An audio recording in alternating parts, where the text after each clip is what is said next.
안녕하십니까. 신의균의 국방TV 시큐리티 뉴스입니다. 오늘도 역시 아주 중요한 국제정치 그리고 대한민국 안보 관련 뉴스 간추려서 브리핑 해드리겠는데요. 지금 썸네일 보시고 들어오셨겠지만은 우리 정부 그리고 통일부가 완전히 북한에 퍼주기 위해서 김정은의 생명을 연장시켜주기 위해서 김정은에게 돈을 갖다 바치기 위해서 혈안이 되어 있는데 이걸 보고 미 정부 국무부가 한국을 딱 집어서 이야기를 했습니다. 하지 마라. 가만두지 않는다. 라고 했는데 관련 소식 보고요. 그리고 중국의 시진핑 그리고 중국이 정말 뻔뻔스러운 일을 저지르고 있는데 이 관련해서 우리도 지금 선거가 있기 때문에 굉장히 우려스러운 일들이 벌어질 것 같습니다. 알려드리겠습니다. 세계 각국이 이번 팬데믹 사태의 기원을 우한 연구소로 지목하고 다양한 과학적 근거 자료를 내놓으며 중국 공산당을 압박하고 있는 가운데 중국이 WHO를 동원해 이번 바이러스 창궐 책임을 이탈리아에 뒤집어 씌우려는 파렴치한 짓을 해서 국제사회의 공분을 사고 있다는 소식입니다.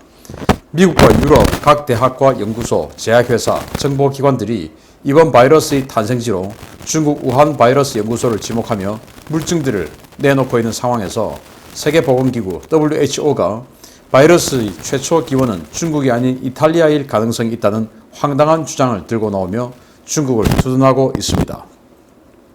WHO는 이 바이러스가 최초 보고된 시점은 2019년 12월 우한이었지만 그 이전에 이미 이탈리아에서 코로나 바이러스가 있었다는 증거가 발견되었다라고 주장했습니다. WHO는 2019년 10월 이탈리아 북부 롬바르디아 주에서 지역 주민들을 대상으로 폐암 검진 임상시험을 진행하는 과정에서 참가자 일부의 혈액 샘플 중 코로나 항체가 발견됐다라고 주장했는데요. WHO는 이를 근거로 이탈리아에서 코로나가 창궐했을 가능성이 있다고 주장했습니다. 세계 의료계와 과학계는 이번 바이러스가 중국에 서식하는 저우산 박쥐에서 최초 발견된 바이러스의 변종이라는 사실을 이미 입증한 상황인데요.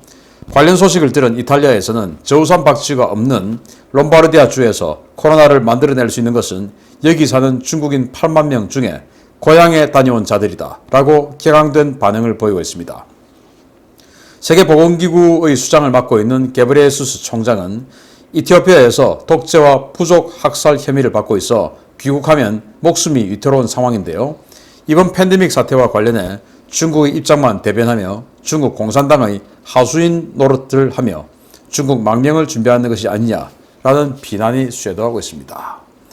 WHO 게브리에수스 총장 지난 트럼프 정부 때 너 인정할 수 없다라고 해서 미국이 독자적인 이 세계 의료 관련 기구를 설립하겠다라고 할 정도였죠. 그러니까 너는 그냥 중국의 하수인이야 라고 할 정도였는데 그도 그럴 것이 팬데믹이 진행된 지 완전히 끝난 상황에서 중국은 이제 일상으로 돌아갔다라고 선언한 그 상황에서 이제 우한에 처음 들어가서 1년 넘게 있다가 현장 조사한다고 아니 1년 넘게 지나가지고 무슨 현장 조사를 합니까? 이게 바로 WHO인데 최근에 이제 미국도 친중 정부인 줄 알았는데 그게 아니다. 토사구팽, 토끼 잡아먹고 나니까 사냥개가 필요 없죠. 그래서 사냥개 삶아 먹어야 되죠. 그래서 이제 사냥개 삶아 먹으려고 솥에 집어넣으려고 하니까 사냥개가 가만히 있지 않죠. 이제 이런 상황인 것 같아요. 그래서 미국에서도 주류 언론들 그리고 아주 주류 학자들 이런 사람들도 전부 이제 그게 무슨 말이냐 음모론 하지 마라 라고 트럼프를 공격했던 사람들 언론들이 전부 중국 소행이다 라고 이야기하고 있고 뉴욕에 유럽에도 영국 또 이 독일 그리고 노르웨이 이 스칸디나비아 이 북유럽 국가들 이런 데서도 다 지금 연구소에서 막 증거들을 내놓는 겁니다. 이제 중국 큰일 났죠. 왜냐 1억 7천만 명이 걸렸고 지금도 늘어나고 있고 350만 명 이상이 죽었어요. 이거 이제 어떻게 책임지냐 일부러 만들어냈다라는 게 명확해지면 큰일 나는 거죠. 그래서 이제 우리 말고 사실은 다른 놈이야 라는 걸 찾아내려고 하니까 이탈리아를 지금 지목하고 나섰는데 중국 입으로 이탈리아라고 하면 이거 큰일 나니까 아마 이 중국이 게브리에수스 WHO 총장에게 시킨 것 같습니다. 그러니까 이 WHO에서 아니 작년 10월에 이 폐렴 관련한 진단을 했더니 이 롬바르디아 주에서 코로나 항체가 발견됐던 보고가 있었어. 항체가 발견됐다는 거 한 것은 이미 코로나19를 알았다라는 말이 되고 그렇게 해서 나았다는 말이 되는데 그래서 이미 그러면 지난 10월 이전에 롬바르디아 주에서는 코로나가 있었다는 거 아니냐 이제 이렇게 주장하는 거 아닙니까? 그런데 중국은 작년 12월에 처음 보고가 됐는데, 그러면 이탈리아가 더 빠르니까 이탈리아가 최초 발생지다. 이제 이런 식으로 이제 의혹을 몰고 가려고 WHO에서 이렇게 혼란을 야기를 하는데, 이제 이탈리아는 완전히 열받죠. 롬바르디아 주가 어디냐면 이제 밀라노 위에 있는, 그러니까 이탈리아의 가장 북부 지역에 있는 알프스 산맥을 딱 넘어오면 이제 있는 그 평원 지역이 롬바르디아 주예요. 과거 이제 이 나폴레옹이 알프스 산을 넘어가면서 이 어려운 이 고지를 넘어가면 저 아래 롬바르디아 평원이 있으니까 거기 가면 식량과 뭐 다 있다, 거기 다 우리 거다, 뭐 이렇게 해서 이제 북돋으면서 알프스를 넘어갔었는데, 아무튼 그게 롬바르디아예요. 그런데 이제 이탈리아에서는 아니, 저우산 박쥐라는 데서부터 코로나가 발생됐다라고 하는 것이 지금 전 세계에서 완전히 공인된 사실인데, 저우산 박쥐는 어디에 있는 박쥐냐? 저우산에 있는 거 아니냐? 저우산이 어디냐?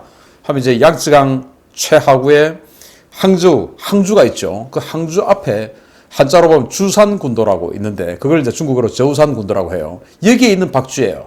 이게 이제 우한 바이러스 연구소에 잡아가지고 이제 테스트를 했는데, 여기서 나와서 변이가 됐고, 이제 이게 미국 입장에서 이거 일부러 변이시킨 거다라는 거 아니겠습니까? 사람 몸은 음전한데 여기에 지금 양전하를 갖다 붙여가지고 탁 달라붙게 만드는 거 아니냐, 이제 이런 거예요. 자연상으로는 이루어질 수 없는 거를 인위적으로 만드는 거 아니냐, 니들이 그걸 또 인위적으로 퍼뜨린 거 아니냐, 이제 이렇게 나오고 있는데, 그래서 저우산 박쥐가 여기는 없는데 똑같은 게, 그러면은 결국 여기서 만약에 퍼졌다면은 중국 다녀온 중국 교포들 여기 8만 명 있는데 얘들이 한 거 아니냐, 그러면은 이렇게 나오는데, 이렇게 되면 이제 이 이탈리아가 지금 많이 쇠락했지만 어쨌든 G7 국가 아닙니까? 그러면 이제 이 유럽에 있는 나라들, EU는 또 팔이 안으로 또 굽죠. 그러면 영국, 독일, 프랑스, 뭐 영국은 EU는 아니지만 어쨌든 이제 이런 나라들이 가만히 있지 않죠. 프랑스는 지금 진작에 중국으로부터 돌아섰고, 독일도 앙겔라 메르켈 총리가 친중 행보를 보였다가 최근에 국방장관이 우리나라에 전용기 타고 왔는데 인도 태평양 정책에 적극 기여하겠다, 한국 니들도 해라 라고 우리 서훈 국방부 장관에게 이야기를 했을 정도예요. 그래서 이 독일도 지금 반중으로 돌아서고 있는 겁니다. 그래서 지금 전 세계 외톨이가 되지 않을까, 어디가? 중국이. 자, 이렇게 되니까 중국이 지금 큰일 나니까 앞으로 이 상황이 지금 눈에 보이죠. 왕따가 되고, 그렇게 해서 완전히 전 세계로부터 문매를 맞고 할 게 눈에 보이니까, 자, 지금부터 작업하자라는 작업에 들어갔습니다. 이른바 전랑 외교로 불리는 마카파식 깡패 외교와 팬데믹 책임론으로 국제사회에서 점차 코너에 몰리고 있는 중국 공산당이 분위기 반전을 위해 전 세계를 상대로 한 공작을 선언했습니다. 시진핑이 6월 1일 중국 공산당 정치국 제30차 집단 학습을 소집하고 전 세계적인 정보 공작을 지시해서 국제사회의 우려와 분노를 사고했습니다. 시진핑은 이번 교시에서 중국의 이미지를 쇄신하고 중국의 강한 국력을 국제적으로 알리는 업무를 강화하라 라고 지시하며, 이 같은 수단을 위해 세계적으로 영향력 있는 매체들을 만들라 라고 지시했습니다. 시진핑은 중국 공산당은 전통적으로 대외 전파 업무를 중시해왔다 라며, 우리는 선전 체제를 정비하고 국제적으로 영향력 있는 매체들을 만들어 중국 문화의 해외 진출을 추진해왔는데, 이를 더욱 강화해 중국 특색의 전략적 전파 체계를 구축하고 국제 여론을 선도하는 데 주력해야 한다 라고 주문했습니다. 시진핑의 이 같은 요구는 차후 세계 주요 언론과 SNS에 대한 정보 공작을 대폭 강화해 각국에서 확산되는 반중 감정을 차단하고 친중 여론을 조성하는 전 세계적인 정보 공작을 공식 석상에서 선포한 것이 아닌 것이어서 전 세계인들의 우려와 분노를 사고 있습니다. 이른바 인지 조작을 통한 여론 조작과 선전전은 중국 공산당이 오래전부터 주력해온 분야인데요. 시진핑의 이러한 지시에 따라 앞으로 우리나라의 주요 포털과 SNS에서 가짜 뉴스와 댓글 공작이 얼마나 판을 칠지 대선을 앞두고 정말 우려되는 상황이 아닐 수 없습니다. 30차 집단 학습. 이게 뭐냐면 이제 최고 존엄이 교실을 내리니까 받아 적으라, 이제 이 말입니다. 그래서 뭐라고 교실을 내렸냐? 자, 중국의 이미지를 쇄신해라 라고 합니다. 중국의 이미지. 그래서 중국의 이미지를 자석처럼 쇄신하면 자석처럼 끌어당길 거야. 왜? 부드러워 보이니까. 그리고는 중국의 강한 국력을 알려라. 그러면 이제 엎드릴 것이다. 자석처럼 끌어당겨서 엎드리게 만들어. 이제 이건데, 그러기 위해서는 뉴욕타임즈나 워싱턴 포스트, 월스트리트 저널 같은 이런 아주 영향력 있는 매체를 만들어라 라고 했어요. 그리고 중국 특색의 전략적 전파 체계를 구축해라. 우마오당처럼 이런 거 아니겠습니까? 돈을 주고 댓글 한 개 적는데 100원씩 우리 돈으로 한 100원씩 주고 그렇게 해서 댓글 적고 저 댓글 몇 개 적었는데요. 얼마 주세요. 입금 딱 해주고. 이게 우마오당입니다. 그렇게 해서 지난 우리 한국 대선에서도 활동을 했던 게 차이나 게이트고 실제 이것은 법적으로 알려진 상황이었죠. 그래서 많은 우마오당이 이제 활동을 우리나라에서도 하고 있죠. 이제 이런 것들을 더 강화해라. 그래서 지금 코로나19 관련해서 아주 많은 반중 여론이 형성될 건데 그거를 이런 여론 조작을 통해서 인지 조작을 통해서 차단하자라고 교시를 내린 겁니다. 왜냐? 코로나19가 중국에서 발언했고 중국이 고의를 했고 이렇게 되면 지금 이제 올 가을에 시진핑 주석이 다시 한번 집권하는 계기를 만들어야 되는데 이게 이제 중국 국민들이 많이 죽었으니까 또 알려진 것보다 더 많이 죽었으니까 그렇게 해서 그걸 은폐하고 덮어버리고 이렇게 만들었으니까 그게 이제 알려지게 되면 걷잡을 수 없게 되죠. 그래서 재집권을 못하게 되는 상황이 오죠. 왜? 장점인계라고 하는 정적이 있으니까 호락호락하지 않지 않습니까? 그래서 이제 그런 것들을 사전에 차단하기 위해서 여론조작, 인지조작을 집단 학습을 통해서 지시를 했는데 이로 인해서 우리 대선에 안 그래도 지난 대선 할 때도 여론조작이 들어왔는데 우마오당을 통해서 이번 대선에 또 얼마나 많은 작업이 들어올까? 왜냐? 민주당이 친중정부니까 민주당을 또 한 번 세워서 한국이라는 아주 만만한 이런 나라를 빨대 꽂고 제대로 쪽쪽 빨아당겨야 되는데 이게 지금 좀 빨아당기고 있는 상황에서 아니 지금 반중 또는 반중 목소리가 높은 정파 이 국민의힘이나 이런 보수에도 친중이 왜 없겠습니까? 그렇지만 이제 반중의 목소리가 높죠. 여기는 우리 같은 사람들. 그래서 이제 그런 정부가 안 되게 하기를 인지조작을 통해서 들어올 텐데 우리들이 잘 밝혀내야 되겠다라는 경각심을 가져봅니다. 세 번째입니다. 이인영 통일부 장관이 1일 예고한대로 현대그룹 현정은 회장을 만나 대북 사업에 관한 논의를 나누었습니다. 중국과 북한을 제외하면 전 세계가 반대하는 대북 현금 퍼주기성 사업인 금강산 관광에 대한 변함없는 의지를 재확인했다는 소식입니다. 위대한 백두혈통의 통치자금 조달을 위한 달러박스 재건 사업에 불철주야 총력을 다하고 있는 주체사상 신봉단체 전대협 출신 이인영 통일부 장관이 김정은의 달러박스, 금강산 관광 재개에 대한 강한 의지를 재확인했습니다. 하지만 미국 국무부는 이인영의 이런 행보에 강력한 경고를 날렸습니다. 이인영은 1일 정부 서울청사에서 금강산 관광 사업자였던 현정은 현대그룹 회장을 만나 평양 공동선언에서 이미 합의된 사안이며 정부는 이를 변함없이 적극적으로 이행해야 한다는 생각을 견지하고 있다라는 국제사회와 전혀 동떨어진 발언으로 시작했습니다. 그는 인도적 측면에서 이산가족과 실향민의 개별 방문부터 시작해 이후 원산과 마식령으로 협력 공간이 확대되었으면 좋겠다라며 김정은의 달러박스를 원산까지 확대하고 싶어하는 강한 의지를 드러냈는데요. 이를 위해 이인영은 현정은 현장에 이어 금강산 골프장 건설을 위해 아난티그룹 이중명 회장, 한국관광공사 안영배 사장을 만나 북한에 대한 지원을 논의할 예정입니다. 미국과 국제사회 그 누구도 대북 제재를 풀어줄 생각을 하지 않고 있는 가운데 이인영 혼자 이렇게 앞서 나가자 미 국무부 대변인실은 한국 통일부 장관을 직접 겨냥해 엄중한 경고를 날렸습니다. 미 국무부는 우리는 한국 통일부 장관의 남북 협력을 지지한다 라는 원론적인 입장을 밝힌 뒤에 유엔의 대북 제재는 그대로 유지되고 있고 앞으로도 계속될 것이다.